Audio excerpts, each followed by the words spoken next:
This video was brought to you by Wren. More on them later on in the video. November is National Novel Writing Month, or NaNoWriMo, and that means that soon thousands of people across the world are going to be attempting to write an entire novel in just 1 month. Now, this is possible. Lots of people accomplish it every year when NaNoWriMo comes around, but it is definitely difficult. As a writing teacher turned YouTuber, I get tons of comments all the time asking me for writing advice or tips and tricks, so I wanted to make this video to talk about some of the writing games and activities and exercises that I do to help boost my creativity. Being creative is hard, but it is something that you can practice and get better at. So, without further ado, let's jump in, shall we? This first creativity boosting tool is an exercise that I did in my Elements of Style class in graduate school, and on the surface it sounds super simple. You write a review of a book or a movie or a game or anything, really, but the catch is that you aren't allowed to use any adjectives or adverbs, no descriptor words at all. Now, you might think that this is impossible, and you might also think that it kind of defeats the purpose of training creativity. Like, but Zoe, I thought that you were going to tell us how to become more creative. Don't you kind of need adjectives to be creative? How else can you describe things?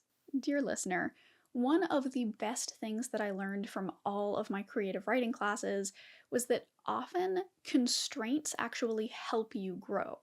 When you're given total freedom, you often tend to fall back onto stuff inside your comfort zone. It's when you're forced out of your comfort zone and have to try doing things differently that you grow as an artist. And this exercise does just that. For my assignment, I decided to write a review of the film Shrek. And it was much easier said than done. How do you describe a fairy tale world and an angry ogre without using the words fairy tale or angry? Well, let me read you an excerpt. Shrek, a film set in a world where animals and stories from the fairy tales of the Grimms are all real, has an abundance of action, a heap of humor, and a cartload of characters with whom the audience will fall in love. I couldn't say fairy tale creatures, so I said creatures from fairy tales. I couldn't say action-packed, so I said has an abundance of action. One of the fun things about this particular exercise is that you can do it with any part of speech or type of phrase.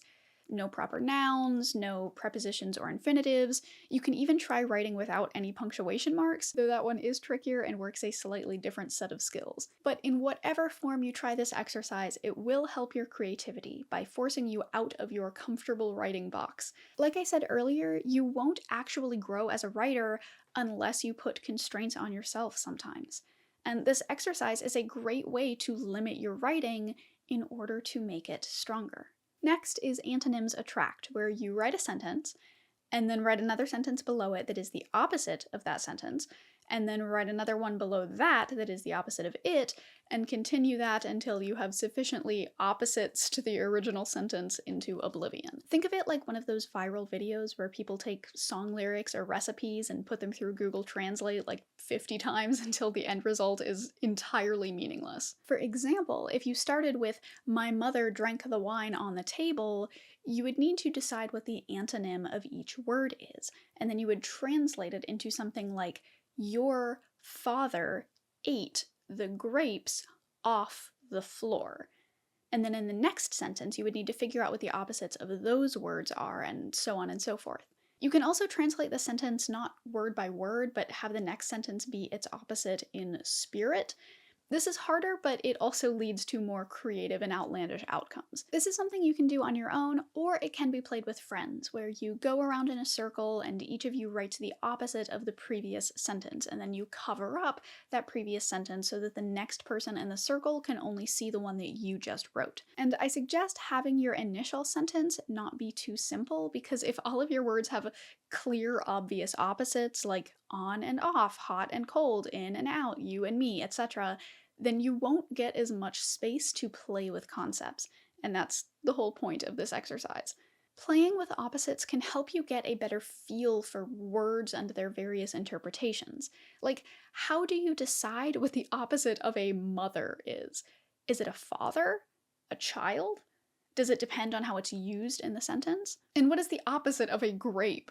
All those questions get your brain into creative mode, and by looking back over the entire list of sentences that you get by the end of the game, you can follow the variation and see how things get off track. Because it will get off track, like inevitably. Your first sentence is going to be miles away from where your last sentence is. You can also play a variation on this game where instead of antonyms, you use synonyms for each word, and then see how far removed from the original you can get.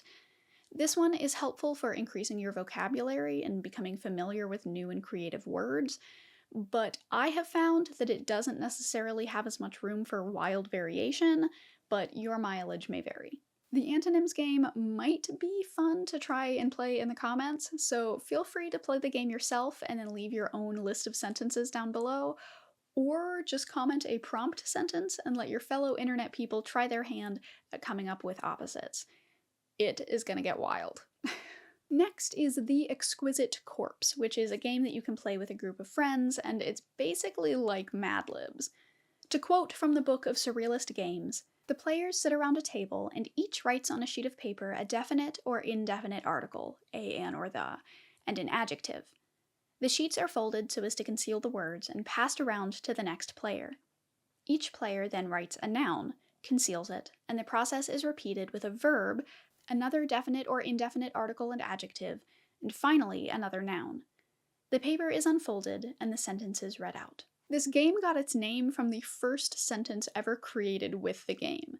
The exquisite corpse shall drink the new wine. The Exquisite Corpse is just one game in the limitless chain writing games genre, so don't feel like you need to adhere to it perfectly.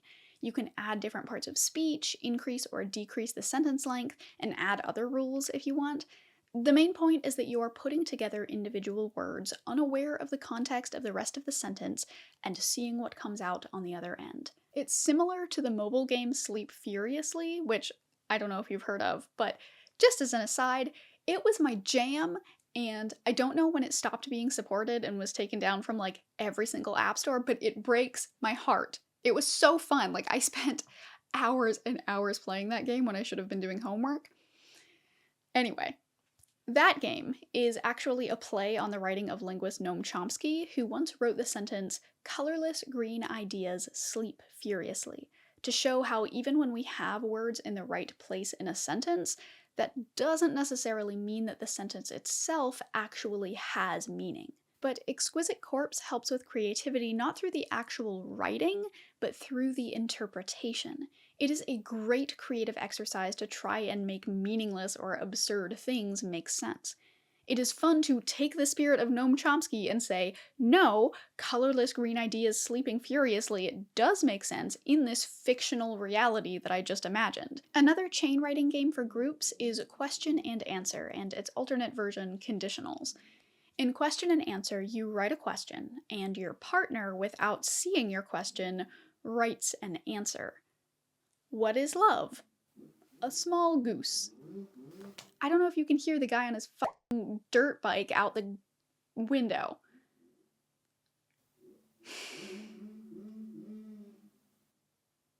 He's just doing circles. Oh, and he has a friend.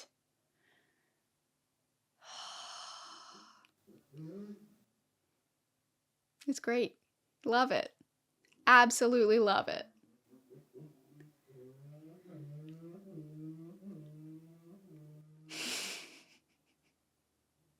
Okay. What is love? A small goose. Where does the wind go? Twitter profile pictures. In conditionals, you write an if statement, and your partner, without seeing your statement, writes a then statement. If we all had dogs, then the ocean would finally be clean. If you ate an apple a day, then the world would end in a whimper, not a bang. For question and answer, it is best not to use yes or no type questions, and I found that the best answers are ones that are specific and descriptive, and the same goes for both statements in conditionals. Detail is your friend here. Both of these games fuel creativity the same way that the Exquisite Corpse does, by prompting you to think about how these answers could make sense. If you asked, how do we solve world hunger, and your partner answered, the tall man in the bowler hat, who is the tall man in the bowler hat? What does he know? How can he solve world hunger? And why hasn't he done it yet? These can help with critical thinking, and they can also be nice little kernels of plot ideas. Like, maybe you're writing a story and you've been trying to think of a good villain, but you're just getting hit with major writer's block.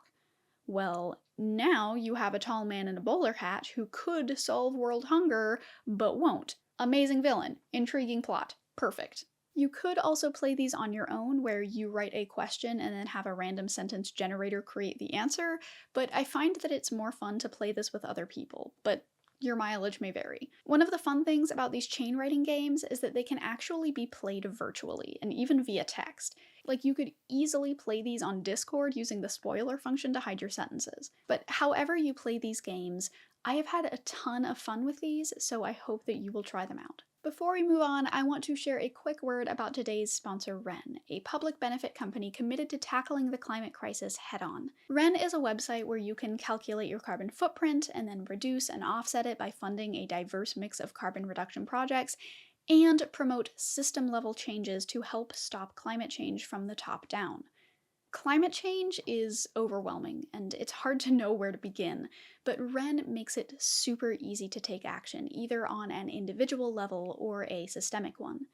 We all have a different role to play, and Wren is here to help all of us figure out what we can do to make an impact in the fight against climate change. Wren recently partnered with 2 climate policy groups that track legislation, promote policies, advocate for new green technologies, and improve the transparency and integrity of climate change solutions. My favorite project is their support for the Clean Air Task Force, which is an advocacy group that has a 25-year track record of being consistently rated as one of the best organizations fighting climate change.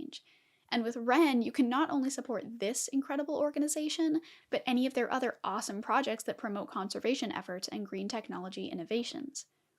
Wren is doing real good in the world, and their business model is equitable and transparent, so when you sign up and start making contributions to projects, you know exactly where your money is going. If you're like me and don't really know where to begin when it comes to fighting climate change, then I definitely recommend Wren.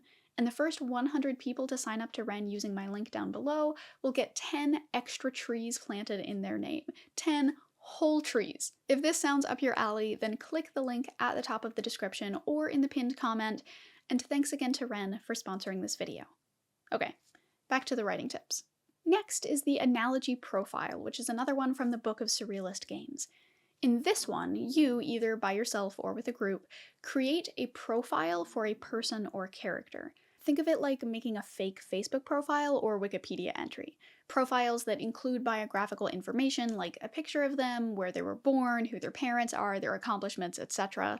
But instead of including factual information about them, you come up with new definitions for each of the identification categories, like picture, place of birth, parents, accomplishments, etc., and fill those in using those new definitions. Now, I know that this sounds complicated, but an example will hopefully help it make sense. So let's say that you wanted to make a fake profile of Edgar Allan Poe.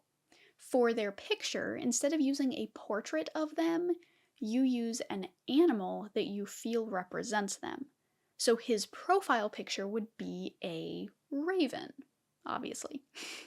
For their place of birth, you write a geographical location that you feel represents them, not the actual place they were born. And for their date of birth, you put a historical event that you feel represents them. So his profile would say, place of birth, Mariana Trench. Date of birth, the first Halloween.